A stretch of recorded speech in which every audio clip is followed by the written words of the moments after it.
Sobat Forum, bersama saya Puspita Chandra Dewi. Inilah Forum hari ini.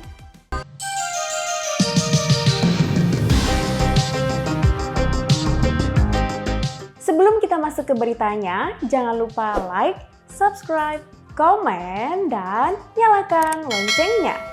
Sekarang, yuk kita ke beritanya. Berita pertama datang dari Partai Nasdem yang dihempas berbagai isu negatif secara beruntun. Dukungan dan deklarasi Anies Baswedan sebagai calon presiden di Pilpres 2024 ditengarai sebagai pemantiknya. Di satu sisi dianggap sebagai upaya penggembosan yang terencana dan terstruktur. Di sisi lain, fakta hukum tak kuasa disangkal, seolah menjadi bagian dari alur kisahnya. 3 peristiwa besar yang terjadi baru-baru ini mewakili dugaan tersebut. Diawali kasus dugaan korupsi proyek BTS yang menimpa mantan Menkominfo sekaligus Sekjen Nasdem, Johnny G. Plate. Kemudian disusul dugaan pelecehan seksual Ketua Komisi 7 DPR RI fraksi Partai Nasdem, Sugeng Suparwoto. Terbaru, ratusan kader Nasdem Kabupaten Indramayu melakukan aksi mencopot atribut partai termasuk kaos yang dikenakan, viral di media sosial sejak kemarin. Lalu apakah benar mantan elit Nasdem adalah bagian dari penggembosan Partai Nasdem? Penjelasannya ada di www.forumkeadilan.com. Berita berikutnya datang dari mantan Wamenkumham, Denny Indrayana, yang memprediksi 5 putusan Mahkamah Konstitusi terkait sistem pemilu. Hal tersebut diungkapkan melalui siaran pers yang diterima Forum Keadilan pada Selasa 13 Juni 2023. Lalu apa saja prediksi 5 putusan Mahkamah Konstitusi tentang sistem pemilu tersebut? Berita lengkapnya di www.forumkeadilan.com. Berita berikutnya datang dari Kadinkes Provinsi Lampung, Reihana, yang kembali lolos dari jeratan hukum.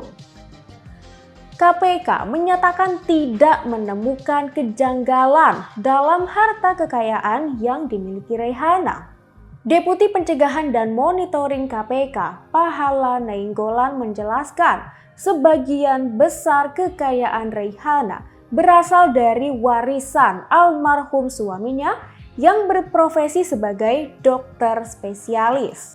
Reihana memiliki uang tunai 4 miliar rupiah yang merupakan pemberian dari almarhum suaminya. Dia juga mempunyai aset rumah di Jakarta dan sejumlah aset lainnya peninggalan dari sang suami. Reihana pun pernah menjabat sebagai pelaksana tugas Direktur Utama di RSUD Abdul Muluk Lampung dan mendapatkan gaji 100 juta rupiah per bulan. Selain itu, KPK juga tidak berhasil menemukan nama vendor dalam 6 rekening Reihana. KPK telah mengulik nama-nama vendor yang tercatat di RSUD, tetapi tidak ada dalam buku rekening Reihana. Berita terakhir datang dari Menko Polhukam Mahfud MD yang meyakini pemilu 2024 akan berlangsung dengan aman. Ia berkaca pada pemilu 2019 lalu dan menilai pemilu kali ini akan berjalan lebih kondusif. Ia menyebut pada 2019 lalu, situasi mulai memanas bahkan sejak 3 tahun sebelum pesta demokrasi itu digelar. Fakta tersebut berbeda dengan situasi saat ini, yakni meski pemilu tinggal 8 bulan lagi, namun kondisi tetap stabil dan terjaga. Namun demi meminimalisir adanya gejolak, ia menyebut ketertiban dan keamanan jelang pemilu juga harus tetap dijaga. Menurutnya, sudah menjadi tugas TNI Polri untuk melakukannya.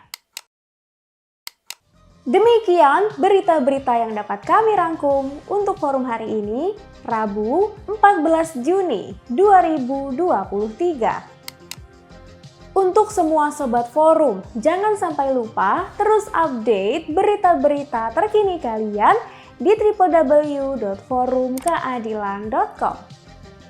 Saya Puspita Chandra Dewi, sampai jumpa.